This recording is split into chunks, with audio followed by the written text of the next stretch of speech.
Hello everyone, welcome to Move Well, Live Well. We get a number of people that come in here with issues regarding their hip. And they're coming in here with complaints that their hip clicks. And there's really no pain associated with it. Sometimes there's a little bit of discomfort, but most of the time there's no pain associated with it. Sometimes when they go into a squat, they'll feel a little bit of restriction as they get to the bottom of the squat. But other than that, it's more of an annoyance than anything else. Well, what's going on here with these folks? The majority of people we see a psoas click. In other words, it's snapping hip syndrome, and there's actually three different types of snapping hip syndrome, three different structures that are involved in snapping hip syndrome. But the one that we see the most, and that's what I'm going to talk about here, is the one involving the psoas. Now, remember the psoas starts at the midline up against your spine here, and it spans from your spine and it comes down in this diagonal. It bowstrings the body, starts back here and comes forward, and then it attaches to the lesser trochanter of the femur on the inside here. And it allows you to flex the hip. A lot of hip flexion involved in the psoas. Well, what happens with that tendon, the psoas tendon, it rubs against the iliopectineal eminence of the pelvis. And as it rubs there, it clicks at times.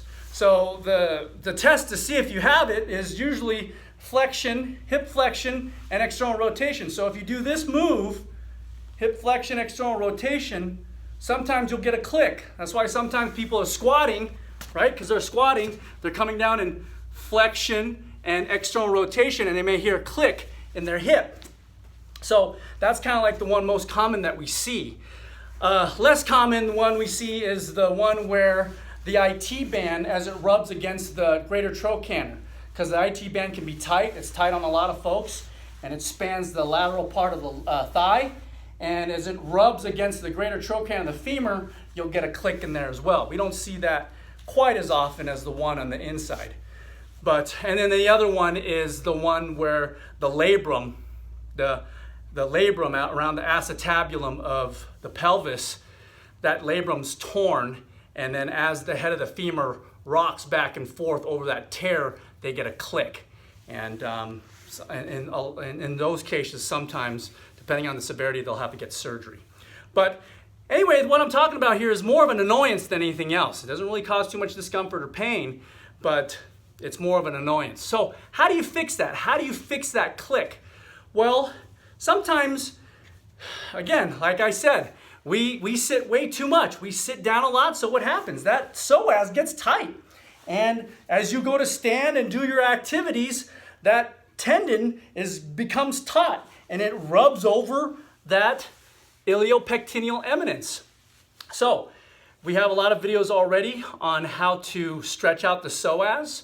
I'm going to show you one that's really great to open up that hip flexor, so that way it can stretch out and through there and give you more room for that psoas as it goes over that iliopectineal eminence. That way it'll help decrease that clicking sound that you may hear. So do this first. This is 2 steps actually to help decrease that click that you hear. So you want to clear out the psoas first.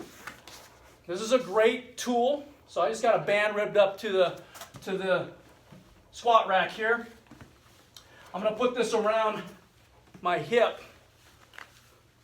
Again, watch the jewels. This is around my butt like this. I'm going to give some tension in through here. You see that?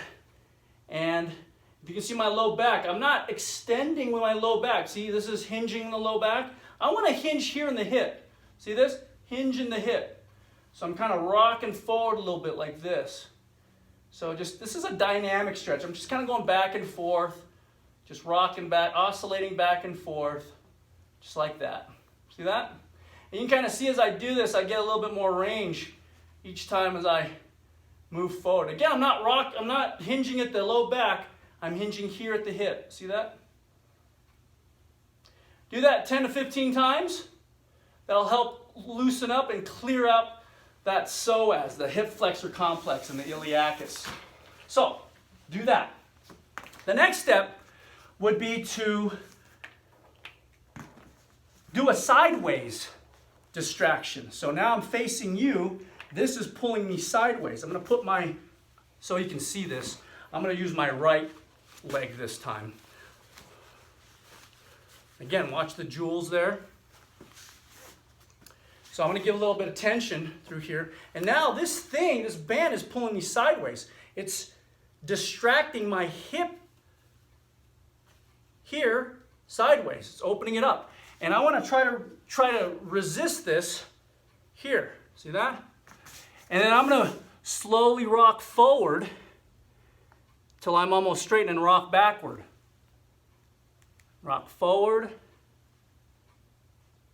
and rock back. You see that there? So I'm rocking forward. Do that 10 to 15 times in through here. Do it deliberately, nice and slow and deliberate like I'm doing right here. Right there. And you can even get more tension if you want. Rock forward and back. That. Rock forward and back. 10 to 15 times. So this is what it looks like in the side view. I'm going to take that out of there. This is what it looks like in the side view when I'm rocking forward and back. So I'm rocking forward to about right here, where it's all my thigh is almost straight with my upper body. And then I'm rocking backward to like almost in a squat. See that? Forward and back. Almost into a squat. And you'll find, now I've done those two things, that just feels a lot more like I have more options, you know, coming up and down into a squat or whatever activity I'm going to go into. So again, the most common thing we see with the snapping hip syndrome is where the psoas comes down from the spine and attaches to the lesser trochanter of the femur, and it snaps over that iliopectineal eminence of the pelvis. And because again, we sit way too much, it gets tightened through there. So these two stretches, the hip flexor stretch to relax the psoas. And again, remember the psoas spans from here to, it goes sideways like this to the lesser trochanter. So if I pull that femur this way in the lateral stretch, again, it's opening up further. And a lot of folks are getting benefit from decreasing that hip click that they're getting when they're doing their exercises, and sometimes even coming down to that deep portion of the squat where it kind of sometimes can give discomfort and kind of pinch a little bit. So anyway, if you have any questions with this video, drop them off in the comment section below. We thank you for watching. We appreciate it. If you're new to this channel, go ahead and hit subscribe. And when you hit subscribe, make sure you hit that bell notifications button. That way you don't miss any videos coming here in the near future. That way you can continue to move well and live well. And also give us a thumbs up. It lets us know you care. And share this with others. I know you know people who have a clicky hip, and this video is going to help them so that way they don't deal with that annoyance with that clicky hip syndrome or snapping hip syndrome. So again, we thank you for watching. We appreciate it. We'll see you next time. Take care. Bye-bye.